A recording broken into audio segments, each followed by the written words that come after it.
manufacturing, technology, hot topics, and a little bit of tomfoolery. This is the MTD Podcast. There you go, MTD Podcast, episode 17. The dream team are here. Fortunately, the other idiots aren't. So there's no Joe, there's no Mark, and definitely no Paul. So it is myself, Colin Griffiths. Oh no, that's the wrong button. We've already failed on that. So there you go. And as you can see, as you can hear in the corner, chuckling away, our friend Gio Albanese. Is that how it's pronounced? It is, Colin. Good afternoon. And on the buttons, the laughter buttons, the clapping buttons, is tomfoolery because he doesn't add much input apart from that, and he gets it wrong. So Gio, what are we going to talk about today? I'll let you guess. Your retro top. Retro. Makes it sound quite fashionable. This is an old MTD top, which I got out of the back of the cupboard. I thought, change it up, Throwback Thursday, or I've got no clean shirts. That's what it is. But you're looking very dapper as usual in your MTD shirt. Anyway, what we're going to talk about, Gio? Come on. Today we're going to discuss the MTD network and the importance of it. Now, Colin, I want to start with, really, we've got many topics, but I really want to start with, you're the founder of the MTD network. That makes me sound vaguely important, Gio, thank you. It does sound quite important, doesn't it? Yeah. And you're quite antiquated and you've been going a long time. Not really happy about that, mate. Antiquated. Goes with my retro top. Anyway, yes, what about the network? So really, let's start, why did you start it and what was your vision for it? And what are the topics that we're going to be discussing about the network? There are lots of elements of the network. I could talk to you for hours about the network, Joe, but the initial vision was Paul, Joe, they've set up MTD, Paul set up MTD CNC, and it's great for machine tool companies, software and engineers to see what's going on in the market. But was there anywhere that MTD, can I say that? No, engineers actually showcase what they do. Yeah. No, there isn't. That's what my vision was. So engineers, they've got their head stuck in the machine. They're making some fantastic components. Really, highly skilled. They're really, really highly skilled people. But they don't want to be out marketing and promoting what they do. They just want to get on and make these components. So MTD Network is a way of showcasing really what these engineers can do. Really, how great UK manufacturing is. I mean, you're really illustrating, what's going on. In the country, we are travelling the breadth of the UK and visiting the length, and we're visiting them. We are getting real life input. So, what does it do for the end users? It's great showcasing what they do, but what do they get from it? Oh, bloody hell, Joe, that's put me on the spot. No. Again, it's showcasing what they do. So buyers out there, people out there who want components manufactured, whether it's a new component as a one-off or thousands of, they can go to the MTD network and they see what other what engineers have been manufacturing, but they can also get quotes on there as well. So it's it gives them an easy way of finding quality engineers. Simple as that. I mean, it's not all about the RFQs. Though, there's so many different elements of the network. Absolutely, and it's so versatile, if you like. It suits different types of companies. Well, I think there's sort of three areas. So the RFQs, inquiries. Yeah, when we bring engineers on board, we want some inquiries. You're going to get inquiries. Absolutely, that is part of what we do.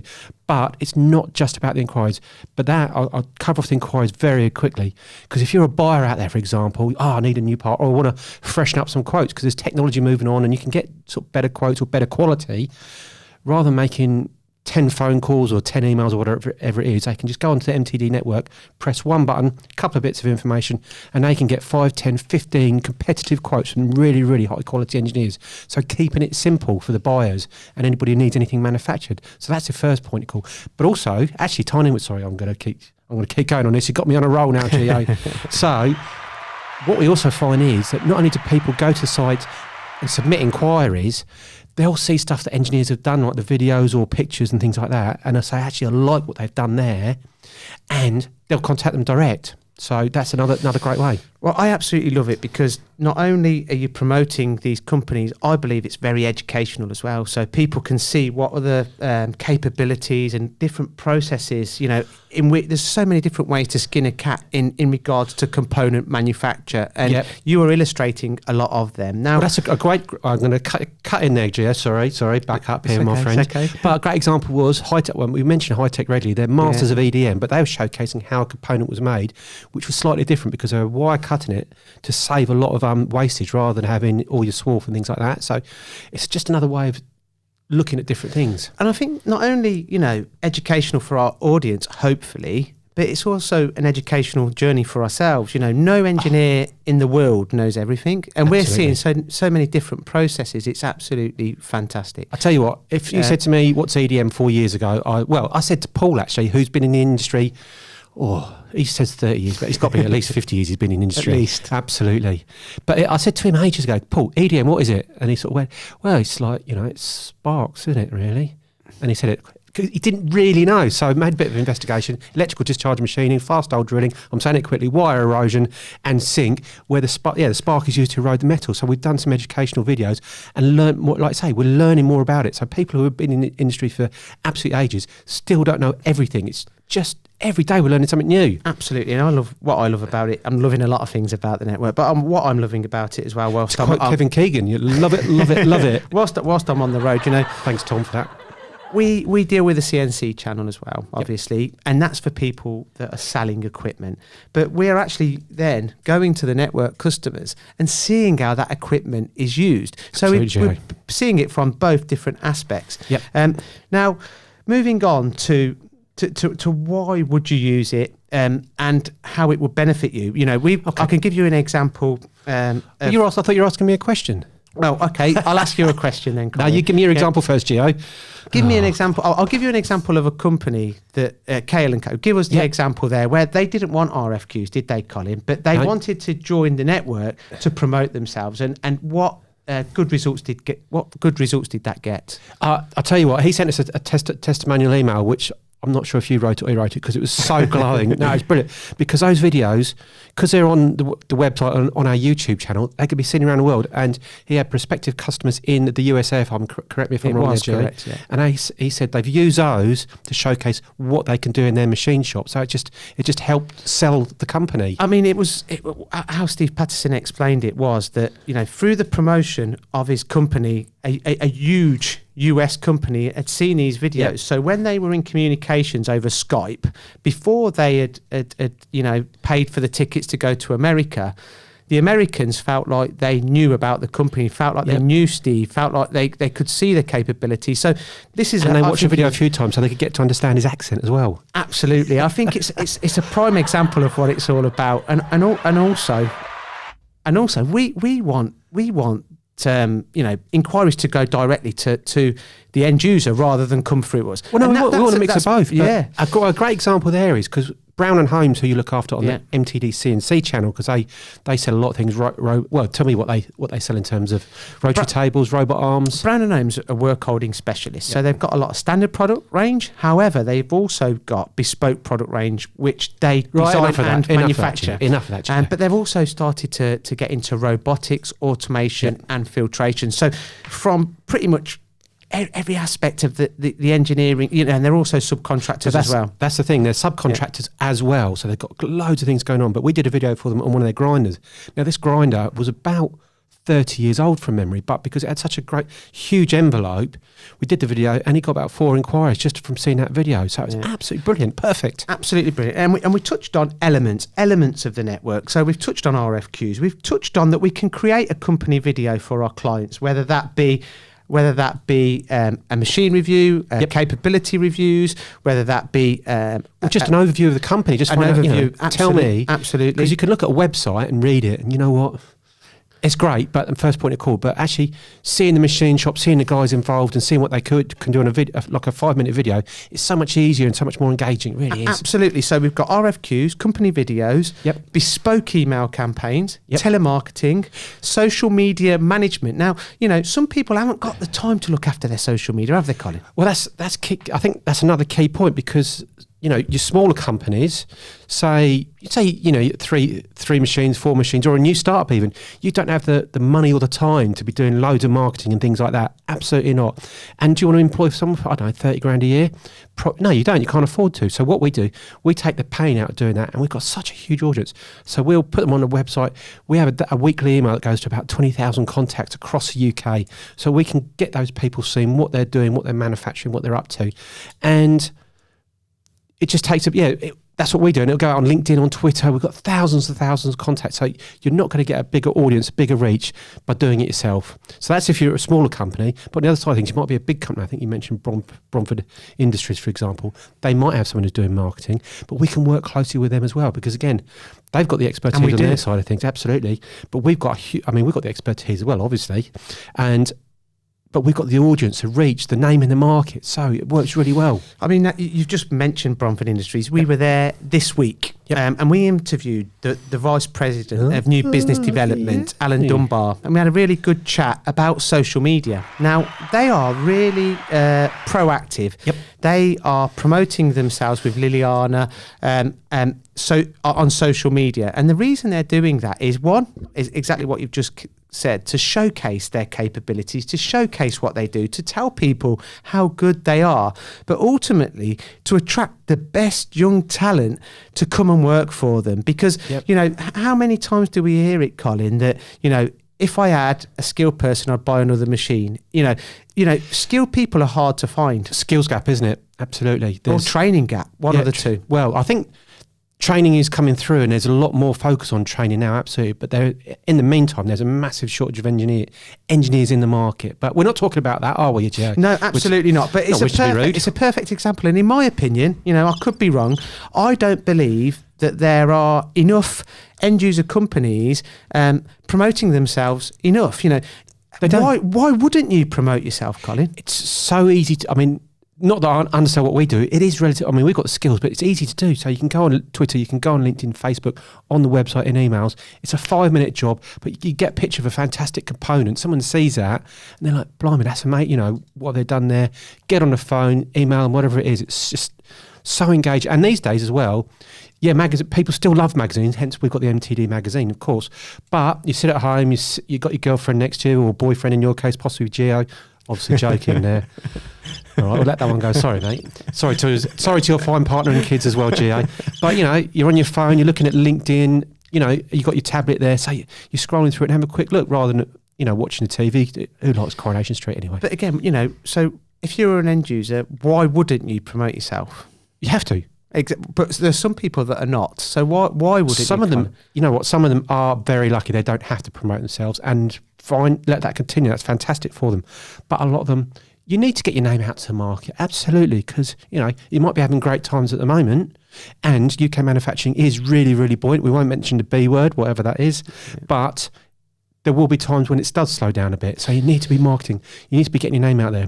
It doesn't take lots of effort. You know, it's 5-10 minutes a week, if that for you. Very, very simple to do. But you need to keep people fresh in their minds. I think it's the future, isn't it, Colin? I mean, you know, you certainly are, and I am a little bit getting on a bit, you know. And hold on, mate. Hold on. I'm gonna have to reach across that table. We're gonna have a bit of a tussle here, I think, mate. The young generation, you know, they are on YouTube, they live on YouTube, they live on social media, they live on all these platforms. Now, you know, if we want to attract the younger generation into engineering, into manufacturing, that is where they're going to be finding the content that we produce. And it's absolutely essential. It's okay to think and to maybe be a little bit complacent and think, okay, we're doing okay at the minute. We've got work. We don't need to promote ourselves. But exactly the point you've made, things can change and they inevitably they will change. So it's a constant, you know, we want to keep regular fresh content all the time, but like I say, who's seeing that? So it is going out on your Twitter. We've got thousands of followers there.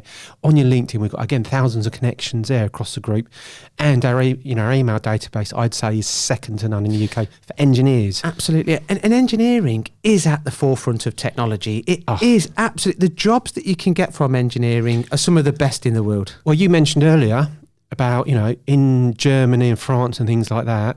The engineers are seen as, you know, on a par with doctors and things like that because of their experience, their skills, and how long it's taken to get trained to the level there are.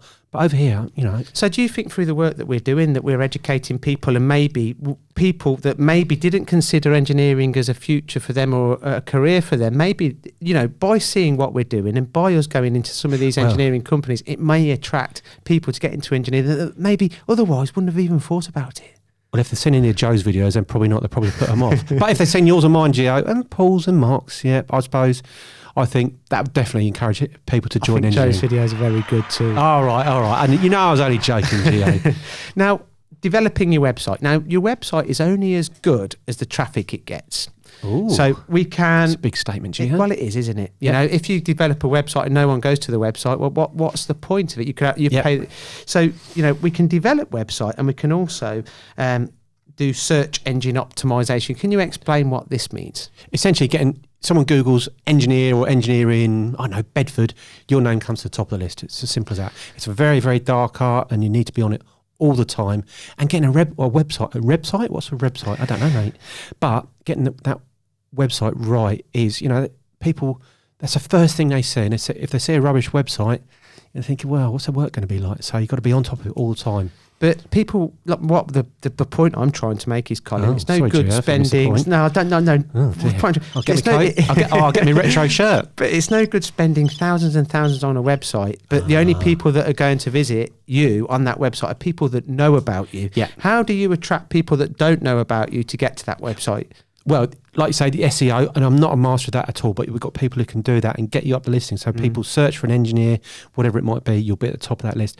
But it's also about the other stuff we've mentioned. Exactly, And I don't want to keep going on about it, but your Twitter, your Facebook, your LinkedIn, and getting those contacts and relevant contacts as well. No, So, there you absolutely. I go. mean, we've got some great companies on the network, and Well- that brings us on to the capabilities and the special kind of processes that each individual company has, and how they can use each other's capabilities and kind of password between themselves as well. I don't do a list of companies, but I mean, if you go to the MTD Network website, you can search Fine, for yeah. engineers in different counties, in different markets, and different skill sets. So just quickly, you've got your milling, your turning, which we assume everybody will know about, but a buyer may not know whether a part needs to be manufactured via milling, via turning, or mill turn, whatever it might be. You've got your EDM, your electrical discharge machine, honing, like Honal down in Leighton Buzzard. So Andrew's getting a plug there, and I shall like that. But gear cutting, that's very specialist. Yeah. So people like Beard and Fitch, if you could, On drives. on drives, yeah. Even Part Line up, they've got some cracking old Sunderland machines, 100 odd years old. Now, So we are more than happy to go and visit any companies across the whole of the UK. aren't we? there's a So few we're barred from, Gio, but there's a few, but we that are. was your fault, and I've got the video to prove it. When was that? I'm joking. But if anyone wants us to go and pay them a visit, Yeah. how should they get in touch with you, Colin? It's simple. Just go to the website, mtd.network, and on the front there, you've got two options. You've got red button and your blue button. Red button is if you want to quote, and blue button if you want to join the network. It's simple as it. Nice. Got to keep it simple, otherwise people aren't going to be interested, are they? We really want people's feedback on this subject because it is Yep. important. It is the future. It is the way in which the future is going. We've got to move with the times, and everyone has got to move with the times as well. Oh. So, not just from an engineering perspective, but from a UK engineering perspective, we do some fantastic work out there, and it's brilliant that we can see what our engineers are doing through the network. Yeah, absolutely. And we again come back to the fact they don't shout about it enough. We're here to shout about it for them, and we do some great videos. You got your laser machines, or your 3D printers, or your 5-axis machines, or your mill turn machines, whatever it might be, and just showcasing what they can do. The new technology. Oh, You've just got me off on there. We visited a company last week, Colin, called Bowman Additive Production. What do they do? 3D printing. Ah, there you go. That was it. But this was a company that really blew me away. So basically, we've seen 3D printing has been around for some time now, and we've been into many companies that have got a 3D printer. Moving on leaps and bounds, though, isn't it? Absolutely, Colin. Most 3D companies that I've been to are still using their 3D printers for prototyping. Now, we went into this company and they're actually using their 3D printers for production. So with the HP printers that they've invested a lot of money into, they have actually redesigned a bearing housing body and an end thrust. So now they're getting 1,000% more longevity, I believe, than any other bearing. Even because first of all, I didn't know you could do 3D printing in terms of production because it's not fast enough. So obviously that's I've learned something there straight away. Yeah. But also having a bearing housing, I wouldn't have thought that. Again, obviously I'm wrong, but bearings are going to be under some pressure, aren't they? So having that strength in that 3D printing, it's phenomenal. So basically, how bearing housings were manufactured in the past were down to the capabilities and that were available at that given time. Mm-hmm. So 3D printing wasn't available at that given time. So Bowman have looked at this, re-engineered this. They are bearing specialists anyway. Now, by being able to print the housing body, they can incorporate more roller bearings around the diameter. So that will give you greater longevity. But also the end plate for end thrust, again, it's exactly the same. You would not be able to machine these housing bodies. It's impossible to machine them. Even some of your skills, Gio. No, because some of the internal features you see, Colin, it's impossible. 3D print it. And a great point that he made was... And I really liked it. The more complicated the part, the easier it is on a 3D printer. All you've got to do is press go. Oh, you make it sound simple. But also another interesting point, well, I think it might be interesting, if buyers are out there, they don't know how, they say, I want this manufactured, but they don't actually know how to manufacture it. And the engineers can come in and say, well, actually, you need to change it slightly and do this and that. So, bit of a tangent there, I know. Yeah. So what else? I think just a couple of quick examples of, people who use MTD networks. So, you've mentioned Kale & Co. Wilbar, he told me they don't advertise. It's been going years. Our friend Gareth, but they Ferocity are a good company, which young company of the year. They won not too long ago, and now they've just moved into a 20,000 square foot brand new purpose built facility and bought new machines. Two new Mazaks delivered. If I could say delivered, a week or two ago. Absolutely flying. Absolutely flying. What about MJ Allen, our friend Tim? Well, fantastic group of companies there, but they've got some huge machines, a foundry. He said to us, we don't advertise, but we do use MTD networks. It's great. But that leads me on really. It really illustrates that we deal with small companies, startup companies. We help them, but also multi-million £1 companies. It's a great mix. So you say startups, I do need to give them a little bit of a plug. So ProSpeed Precision, if I could say that. Our friend Ben Conrad Nurch, Nurch Precision, surprisingly enough, and Ace Precision, Phil Kinch over in Wales. He's got a nice 5-axis Hermelin. We've got a picture of that with a 600 kilo billet on it. So it would take up to 600 kilo. He couldn't lift it. It was only 300 kilos. But anyway, I might be wrong on that. So this has been an absolute pleasure and an education. Gio, I can understand it has been an absolute pleasure for you. Never in doubt. Now, anything else? I know if anybody's got any ideas out there about what we can talk about for our next podcast, please rate the show, review the show, subscribe to us, and let us know your thoughts. That'd be absolutely fantastic. And also, if you're an end user, listening to this show, I was ending it there, Joe, and you just one more thing. No, sincere apologies. If you're an end user listening to this show and you like what you've heard and you want to join the network, give us a call. Well, or just hit the button on the website. Nice and simple. Well, Gio, it's been an absolute pleasure for you, as I said, and Tom Foolery, he's been absolutely rubbish as usual. Quiet today. I know, yeah. Well, not as quiet as Paul and Joe and Mark, thank the Lord. Anyway, Gio, it's been a pleasure. That's it. Thank you.